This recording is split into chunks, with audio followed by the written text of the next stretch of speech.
아멘. 하나님의 말씀 보겠습니다. 누가복음 23장 32절에서 37절까지 봉독해 드리겠습니다.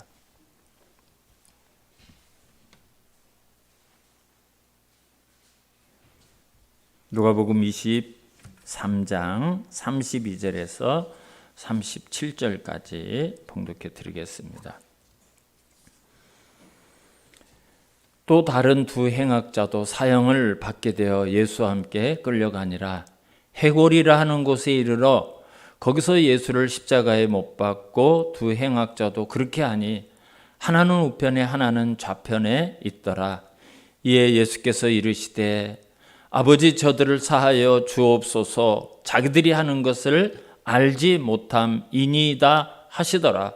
그들이 그의 옷을 나눠 제비 뽑을새 백성은 서서 구경하는데 관리들은 비웃어 이르되 저가 남을 구원하였으니 만일 하나님이 택하신 자 그리스도이면 자신도 구원할지어다 하고 군인들도 희롱하면서 나와 신 포도주를 주며 이르되 내가 만일 유대인의 왕이면 내가 너를 구원하라 하더라. 아멘. 할렐루야. 사실 이 성찬식은 눈에 보이는 설교입니다. 우리가 눈으로 보죠. 예수님이 어떻게 우리에게 살을 찢어 주시고 돌아가셨는가. 또 예수님께서 그 십자가상에서 이 물과 피를 다 흘리고 나 하나를 구원하기 위해서 그렇게 돌아가셨다는 그 사실을 우리가 체험하는 거예요. 성찬식은 사실 설교도 필요가 없는 겁니다. 눈으로 보이는 설교, 우리가 몸으로 나타내고 보이는 설교입니다. 오늘은 우리가 종려주일 또 한 주간 고난주일을 맞이해서 이제 예수님께서 십자가상에서 7마디의 말씀을 하셔요. 예수님이 십자가상에서 7마디의 말씀을 하시는데 우리가 이제 십자가상에서 하신 말씀이다 이래서 가상칠언이라 이렇게 얘기를 하죠. 오늘 본문 34절은 예수님께서 십자가에서 제일 첫 번째 하신 말씀입니다. 34절을 한번 보실까요? 34절. 이에 이제 십자가에 달리셨어요. 십자가에 달리셨어요. 예수께서 이르시되 아버지 저들을 사하여 주옵소서, 자기들이 하는 것을 알지 못함이니이다 하시더라 그랬어요. 이게 첫 번째 십자가상에서 하신 말씀입니다. 사실 예수님이 하실 말씀이 참 많으실 거예요. 그렇지 않겠습니까?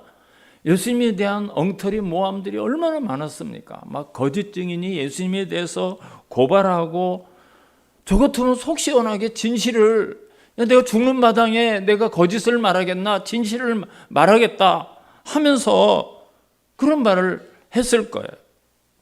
근데 예수님은 십자가에 달리셔서 하신 첫 번째 말씀이 뜻밖에도 아버지 저들을 사하여 주옵소서, 자기들이 하는 것을 알지 못하고 지금 하고 있습니다. 이런 기도를 드렸습니다. 아마 로마 군병을 비롯해서 십자가 밑에 있었던 사람들은 좀 충격을 받았을 거예요. 왜 그런가 하면 보통 사람들이 십자가에 달리면 막 저주를 하고 욕을 하고 너무 고통스러우니까. 안 그렇겠어요? 그 막 40도 가까운 뜨거운 햇빛 아래서 습기라고는 하나도 없는 그곳에서 손과 발에 못으로 박힘을 받은 그 뜨거운 날 모든 것이 막 다 흘러내리는 그때 얼마나 고통스럽겠어요. 그러니까 자기를 십자가에 못 박은 사람, 자기를 고발한 사람, 재판장 이런 사람을 막 저주하고 욕하고 비명을 지르고. 근데 예수님의 첫 마디는 자기를 십자가에 못 박은 그 고통과 저주의 형벌을 당하게 한 그 사람들을 용서하는 기도를 하고 계셨던 겁니다.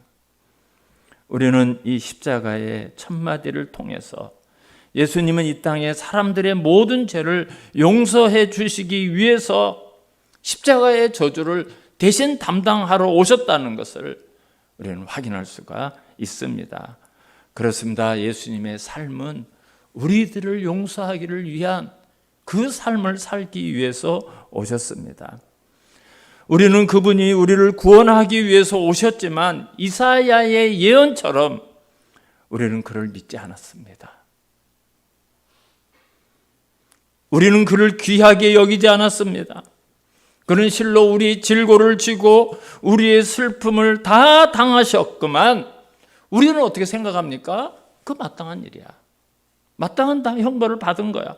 하나님에게 맞으며 고난을 당한다고 우리는 했습니다. 그럼에도 불구하고 예수님은 십자가에서 아버지, 저들을 용서하여 주십시오.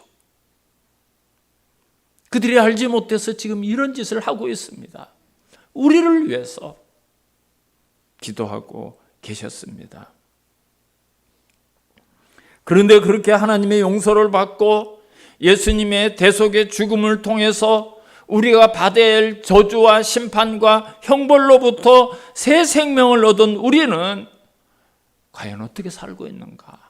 오늘 이 말씀 앞에서 우리가 한번 생각해 봐야 합니다. 오늘날 쉽게 인간들이 비인간화 되어 갑니다. 쉽게 얼마나 사람들에게 상처를 줍니까? 얼마나 쉽게 배반하는 시대를 살고 있습니까? 또 이웃들에게 얼마나 우리가 오해를 당하고 거절을 당하고 모함을 당하고 정말 말도 안 되는 일을 당할 때가 얼마나 많이 있습니까?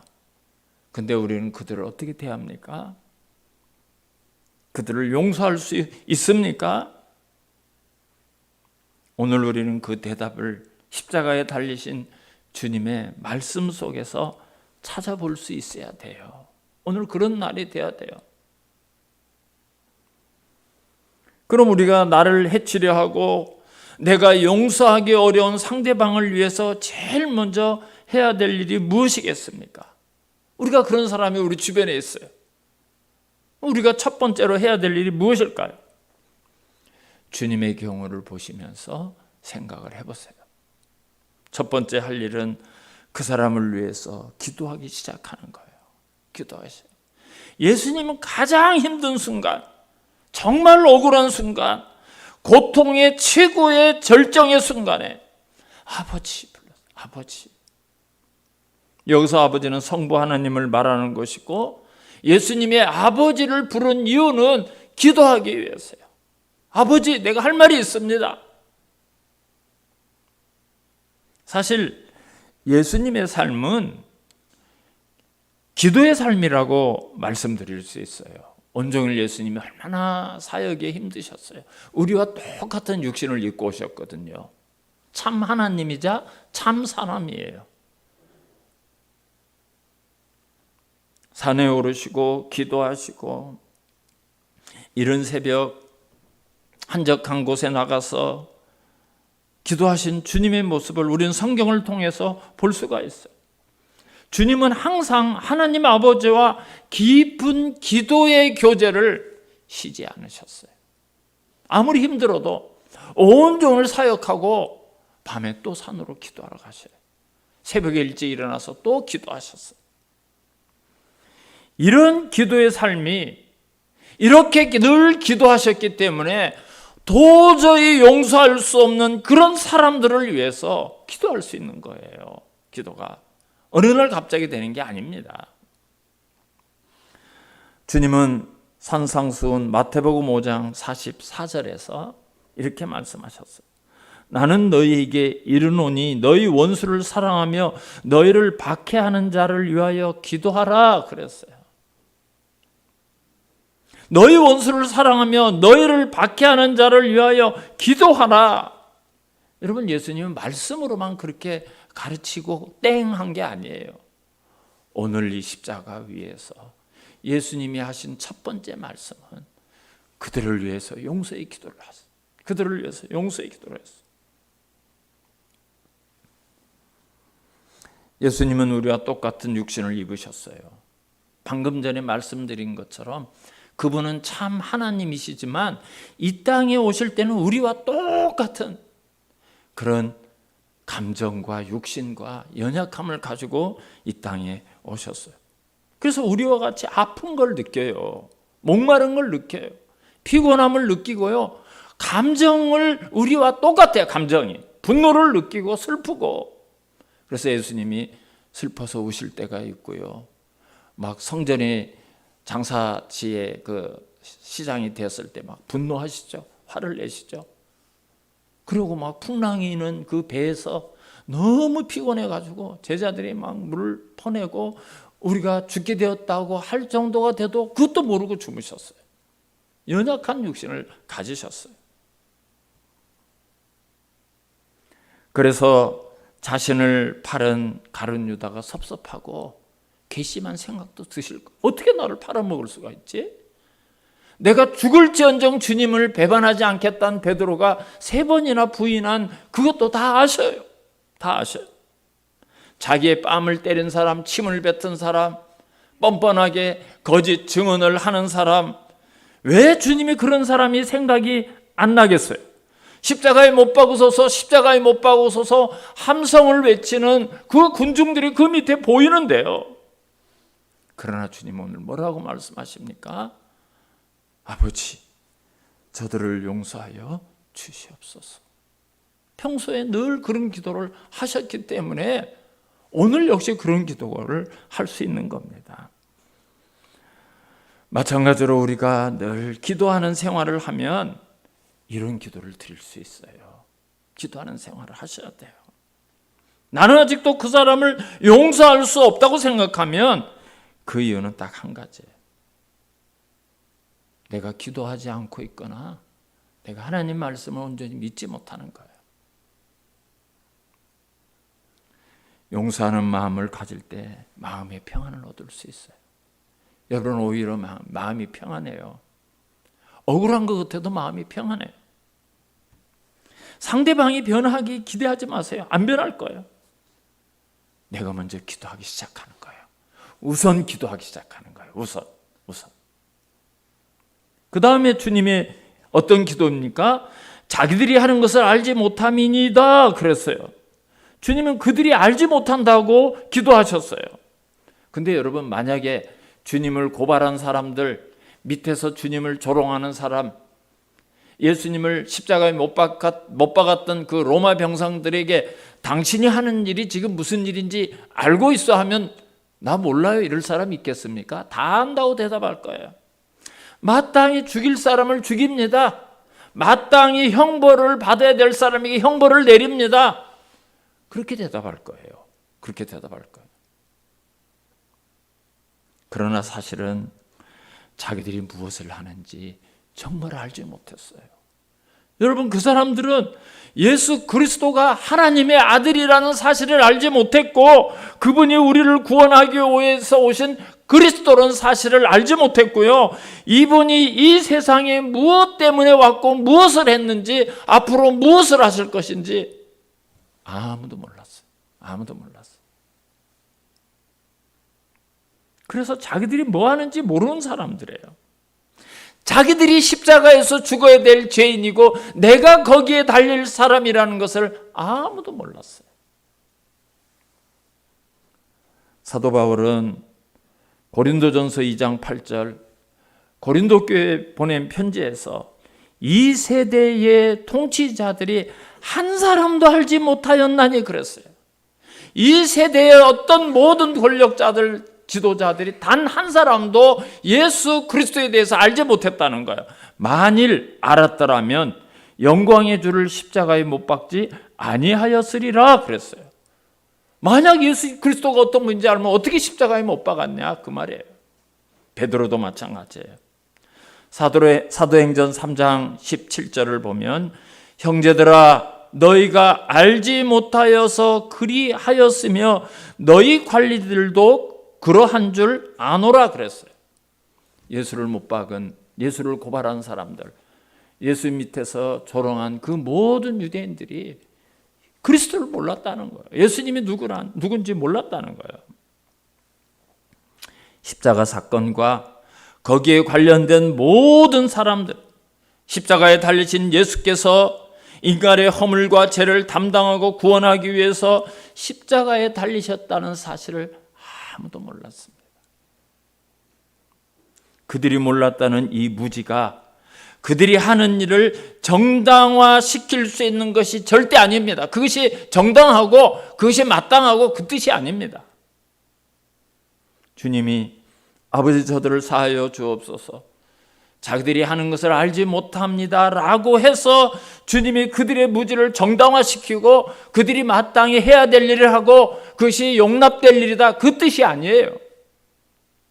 단지 주님은 그 무지를 불쌍히 여기고 그들이 용서할 수 없는 행동임에도 불구하고 그들을 용서해서 다시 한번 회개의 기회를 주시기를 원하셨던 거예요. 우리 생각에 어떻게 그런 사람들이 예수를 십자가에 못 박을 수 있을까 이렇게 생각하지만 주님은 그럴 수도 있다는 거예요. 왜? 죄인이기 때문에, 연약한 육신을 가진 인간이기 때문에, 무지하기 때문에 주님은 그들의 죄성을 이해하신 거예요. 용납하시고 허락하신 것이 아니라 그럴 수밖에 없다는 것을 이해하신 거예요. 여러분, 우리가 우리에게 잘못한 이웃들, 나를 괴롭히고 나를 원수 삼은 그 이웃의 잘못을 정당화시켜 주자는 것이 아니에요. 그들은 죄인이 맞고요, 그들이 잘못한 게 맞고요, 무지해서 그런 잘못을 했다는 것을 우리가 이해하자는 거예요. 우리가 이해하자는 것. 그 이해가 그 사람을 용서하는 기초가 될 수 있기 때문입니다. 예수님은 인간의 무지를 이해해 주신 거예요. 그렇기 때문에 아버지 저들을 사하여 주옵소서, 자기들이 하는 것을 알지 못합니다 라고 기도하신 거예요. 예수님이 십자가에서 용서의 기도를 드린 이 사건은 사실은 구약에 예언되어 있던 거예요. 구약에. 우리가 잘 아는 이사야서 53장은 예수님의 고난에 대한 예언이 되어 있어요.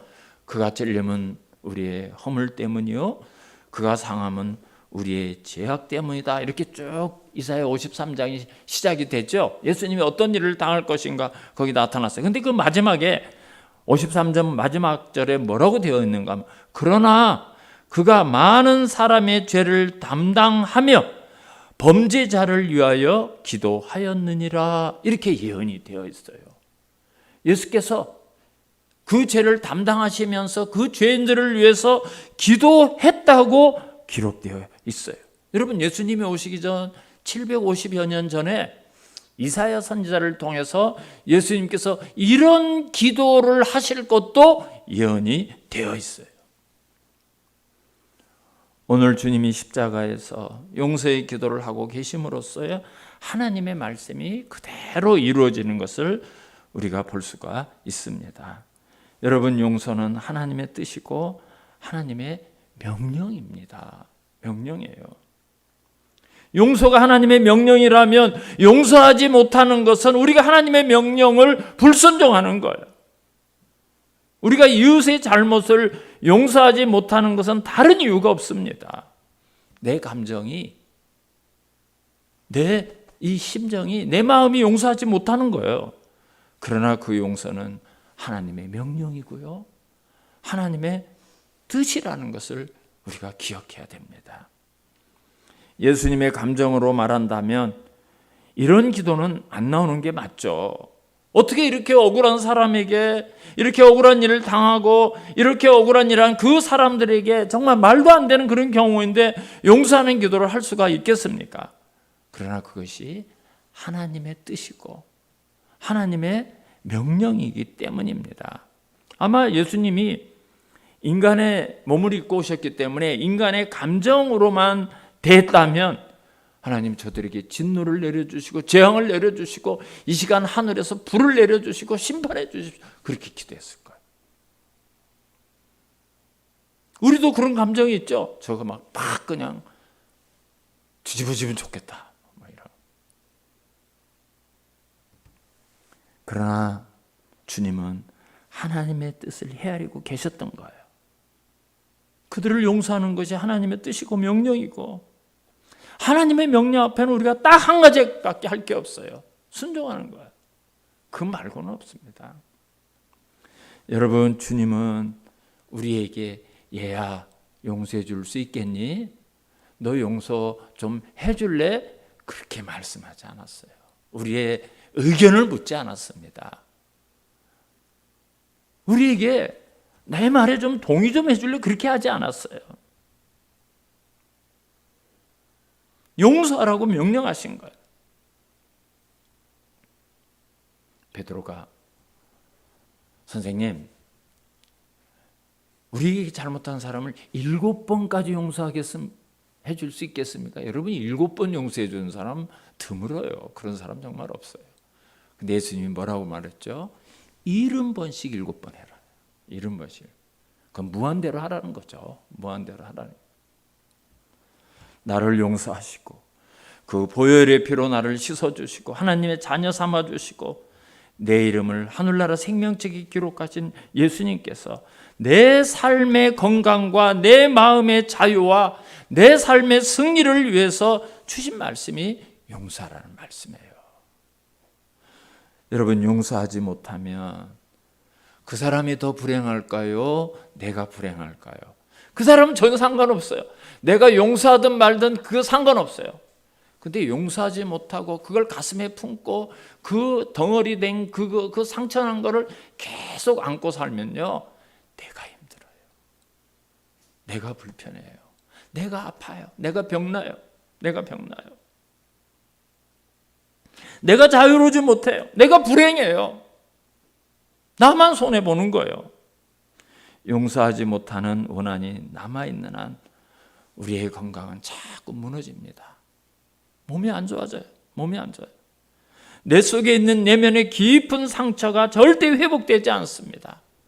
인생의 한 부분을 상실하는 거예요. 즐거움을 잃어버리는 거예요. 여러분, 용서하지 않으면 마음의 고통은 사라지지 않습니다. 오늘 이 시간 십자가 위에서 기도하신 주님의 기도를 기억하시고 내가 주님으로부터 어떻게 용서를 받았나, 무엇을 용서를 받았는가 다시 한번 기억하시고 이웃을 용서하시면서 내가 용서할 수 없는 그 사람을 용서하면서 살아갈 수 있는 저와 여러분의 남은 삶이 되시기를 주님의 이름으로 축원합니다. 우리 다 일어나셔서